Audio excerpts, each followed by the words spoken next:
बिस्मिल्लाहिर्रहमानिर्रहीम, अस्सलाम वालेकुम। मैं सदरुल्ला खान हूँ। गुज़श्ता रोज़ एक इजलास हुआ, बड़ा गर्मा गर्म इजलास था।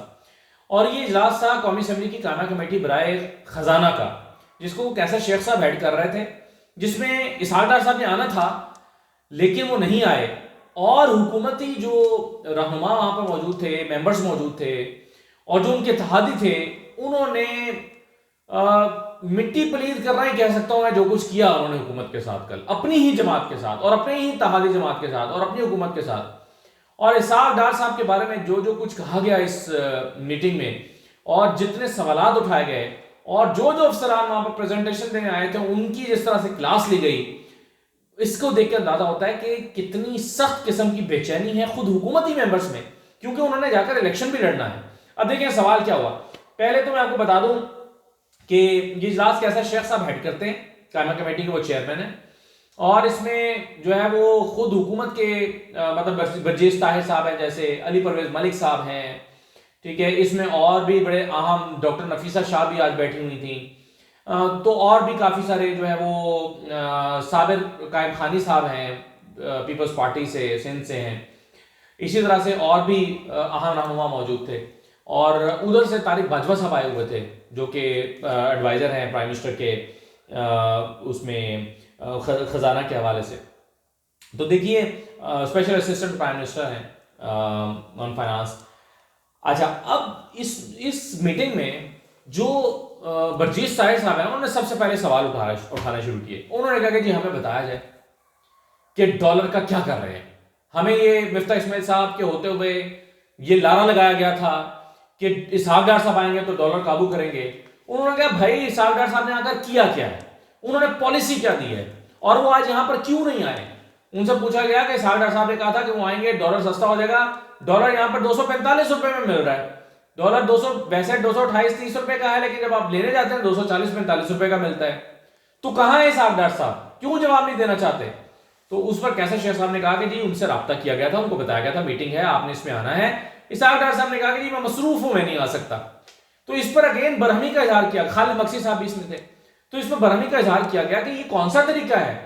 यहां तक बात हुई कि अमेरिका की अगर सेनेट की असेंबली है, सेनेट की कमेटी में या किसी कमेटी में किसी को बुलाया जाए, किसी सेनेटर को बुलाया जाए, तो वहां पर अगर कोई बंदा ये कह दे कि जी मैं मसरूफ हूं, मैं नहीं आ सकता, इसका तसव्वुर नहीं किया जा सकता। यहां पर मजाक बनाया हुआ है। इसहाक डार साहब समझते हैं कि वो मावराए जो है वो पार्लियामेंट हैं और वो सबसे बड़े हैं और वो यहां पर जवाबदेह नहीं हो सकते। और वाकई बात भी ये है, इसहाक डार समझते हैं मैं जाकर कमेटी के सामने पेश होकर जवाब दूं। एक दफा उन्होंने आयशा गौस पाशा को भेज दिया था, और आज जो है वो खुद नहीं आए और कोई भी नहीं आया, और तारिक बाजवा साहब आ गए। तो बड़े सख्त किस्म के सवाल जो है वो बर्जीस साहब ने उठाए। और चूंकि डिप्टी गवर्नर स्टेट बैंक बैठे हुए थे, तो उनसे पूछा कि बताएं कि आपने नाम दिए थे कि इन चंद बैंकों ने, 9 बैंकों ने माल बनाया है डॉलर के ऊपर, तो बताएं कि इन बैंकों के खिलाफ क्या कार्रवाई हुई है। अब डिप्टी गवर्नर साहब जो है वो उन्होंने आए बाएं शाएं जी उनके खिलाफ एक हो रही है जी, प्रोसीजर है जी, कार्रवाई होती है जी, वो यूं होता है। तो बर्जीस साहब ने कहा कि हमें ये कहानियां ना सुनाएं आप तोता मैना की, आप हमें ये बताएं कि उनके खिलाफ कार्रवाई हुई है कि नहीं हुई। तो उन्होंने फिर कहा कि जी अगर आप मुझे इजाजत दें तो मैं बोलना चाहता हूं, बताना चाहता हूं। उन्होंने कहा कि आप सिर्फ ये बताएं, बाकी कोई स्टोरी ना सुनाएं, कार्रवाई हुई है कि नहीं। उन्होंने फिर तंग आगे कहा जी कार्रवाई नहीं हुई, अभी सिर्फ प्रोसेस हुआ है, इंक्वायरी हुई है, लेकिन हमने उनको शोकोज दिया है। और ये फिर उनसे पूछा गया कि जी बताएं कि आप उनके खिलाफ क्या कार्रवाई करेंगे या क्या कर सकते हैं, कानून क्या कहता है, कि नफीसा शाह ने पूछा। तो उन्होंने कहा कि जी हम उनको पेनल्टी चीट कर सकते हैं और ये कर सकते हैं। लेकिन डिप्टी गवर्नर स्टेट बैंक थोड़ा सा रिलक्टेंट थे, और इसको सबने भांप लिया। उन्होंने कहा कि आप तो इनके खिलाफ कार्रवाई चाहते ही नहीं है, ऐसा लगता है कि आप इनके खिलाफ कार्रवाई नहीं चाहते, तभी आप आए बाएं शाएं कर रहे हैं। तो बड़ी सख्त बहस हुई आज इस मामले पर। डिप्टी गवर्नर स्टेट बैंक से काफी सख्त सवाल हुए। फिर इसमें तारिक बाजवा साहब ने जो है वो खालिद, उन्होंने भी इंटरवीन किया। मैं आपको बताता हूँ कि खालिद मकसी साहब जो है वो, उनको भी बड़ा शौक था, पीटीआई छोड़ के गए हैं, पीटीआई का इत्तेहाद छोड़ के यहाँ चले गए। वो कहते हैं जी 9 साल से मैं यही तमाशे देख रहा हूँ, सुन रहा हूँ, और जो है वो कि फलां जो है वो बिजी है, फलां बिजी है, फलां नहीं आ सकता, फलां नहीं आ सकता। इसहाक डार साहब को उन्होंने टॉन्ट किया।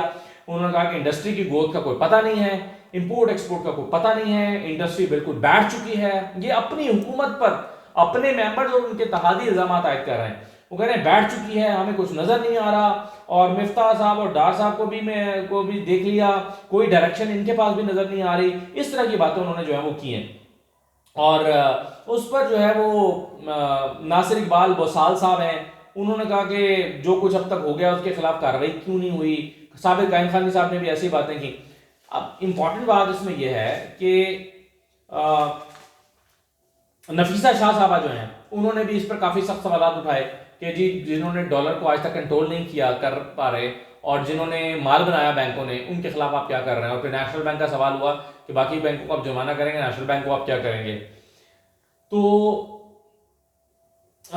कैसर शेख साहब जो है वो जाहिर है चूंकि बार बार इसहाक डार साहब डिस्कस हो रहे थे कि इसहाक डार साहब नहीं है, इसहाक डार साहब नहीं है, तो कैसर शेख साहब ने कहा कि असेंबली को कोई अहमियत नहीं देना चाहता।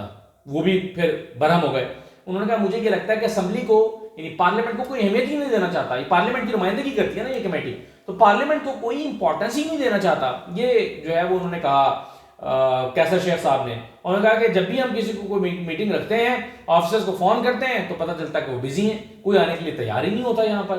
ठीक है। और उन्होंने कहा कि आज भी मैं, कैसर शेख साहब ने कहा कि मैं अपने लिए डॉलर ढूंढता फिर रहा हूं, मुझे अपने लिए डॉलर नहीं मिल रहा है, डॉलर का इंतजाम नहीं हो रहा। मैंने अपने बैंक से कहा, उन्होंने कहा कि डॉलर नहीं है।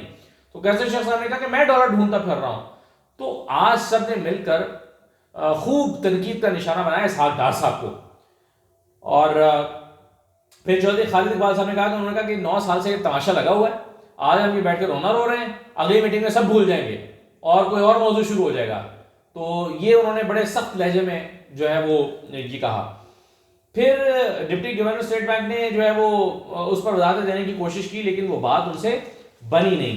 तारिक बाजवा साहब ने इंटरवीन किया, उन्होंने कहा कि बैंकों पर जुर्माना किया जा सकता है, इनको मौका तो दें, देखें बैंकों पर चार्जशीट हुई है, आप इनको 15 दिन का टाइम दे दें, ये 15 दिन में आकर जवाब देंगे और 15 दिन में आकर बताएंगे कि जी उनके खिलाफ क्या कार्रवाई की गई है। तो ये इस तरह की बातें जो है वो हुई। और फिर खालिद मकसी साहब ने कहा कि मुल्क डूब रहा है, इंडस्ट्रियल ग्रोथ जीरो है, आगे कुछ नजर नहीं आ रहा। जाने से पहले उन्होंने एक मरतबा फिर ये बात की।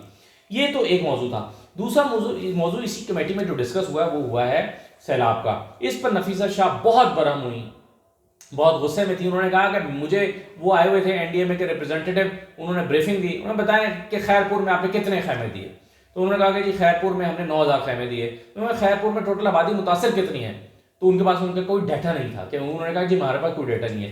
यानी आप सोचें कि 4 महीने गुजर गए, उनके पास ये डाटा भी नहीं है कि खैरपुर में कितने लोग मुतासर हैं और डेथ कितनी हुई है।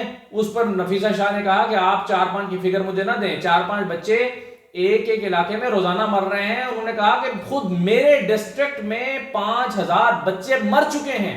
नफीसा शाह ने कहा 5000 बच्चे मर चुके हैं और आप हमें यहाँ पर कहानियां सुना रहे हैं, आप कहानियां सुना रहे हैं, आपका डेटा ही नहीं है। उन्होंने कहा ये डेटा 2-3 हफ्ते में तैयार हो जाना चाहिए था। तो वो शहबाज शरीफ आपको याद होगा कितनी उन्होंने सैलाब के बाद दौरे किए, रोज हेलीकॉप्टर उठाते थे, कभी यहाँ कभी वहां, जी ये पोर्टल रिजेक्ट कर दिया, ये ब्रीफिंग ले रहे हैं, वो ब्रीफिंग ले रहे हैं। नतीजा क्या है, आज 4 महीने गुजरने के बावजूद भी कोई डेटा नहीं है, कोई पता ही नहीं है कि कितने लोग मर रहे हैं, कितने शेल्टर चाहिए, कितने बेघर हैं, कितनों को खुराक दी जा रही है। उन्होंने कहा कि जी आपने जो है वो फीड जो है वो किया है चंद लोगों को, इसका उन्होंने को फिगर भी दिया कि आप जो है वो अभी तक सिर्फ 2000 लोगों को आपने फीड किया। उन्होंने कहा 2000 लोगों को आप सिर्फ राशन दे सके हैं मेरे जिले में, नफीसा शाह ने कहा। तो इस पर एनडीएमए के जो रिप्रेजेंटेटिव थे वो बिल्कुल लाजवाब थे, उनके पास कोई डेटा बताने के लिए, वो अपनी प्रेजेंटेशन तो बना के आए हुए थे, लेकिन प्रेजेंटेशन वो एक ऐसी होती है जिसमें अपनी कारकर्दगी दिखाई जाती है। जो सवाल पूछा जाता है उस सवाल का जवाब उनके पास नहीं होता। जाहिर है जो असल टॉपिक है वो गायब होता है, बाकी बताया जाता है जी हमने ये किया और हम ये हैं और हम वो हैं। तो जो नफीसा शाह ने और बाकी लोगों ने सवाल किया उनका कोई जवाब नहीं था। तो फिर तय पाया कि अगली मीटिंग में चेयरमैन एनडीए में खुद आए और आगे बताएं कि उनकी कारकर्दगी क्या है। तो खुद हुकूमत के इत्तेहादियों ने भी बड़े अदम इत्मीनान का इजहार किया है हुकूमत की कारकर्दगी पर इस हवाले से। और फिर डॉलर के मामले पर डार साहब की जो क्लास हुई है या जो उन्होंने उन पर तनकीद की है, ये मैं समझता हूँ बहुत सख्त किस्म की तनकीद। और इसहाक डार साहब जो हैं वो इतना भी गवारा नहीं कर रहे कि वो किसी को आके बताएं तो सही कि उन्होंने अब तक क्या कारकर्दगी दिखाई है। भाई आपने क्या किया है, इमरान खान छोड़ के गए थे डॉलर को 178 रुपए पर, आप आकर 230 रुपए में डॉलर, आज मैंने पता किया डॉलर जो है वो कितने में है, तो 229 रुपए 230 रुपए का रेट मिल रहा था। लेकिन बात तो चले, मुझे तो चंद डॉलर चाहिए थे, लेकिन जिनको ज्यादा डॉलर चाहिए उनको मिलता नहीं है, फिर ब्लैक में लेना पड़ता है। तो हालात इस किस्म के हैं। डार साहब अपने लोगों की तनकीद सुन लें। अगर आप तहरीक इंसाफ का जवाब नहीं देना चाहते, आपके अपने लोग कह रहे हैं कि आपकी कारकर्दगी जो है वो ठीक नहीं है, आपकी कारकर्दगी से खुद नून लीग के लोग खुश नहीं है, तो बाकियों को आप मुतमईन कैसे करेंगे? इजाज़त दीजिए, अल्लाह हाफ़िज़।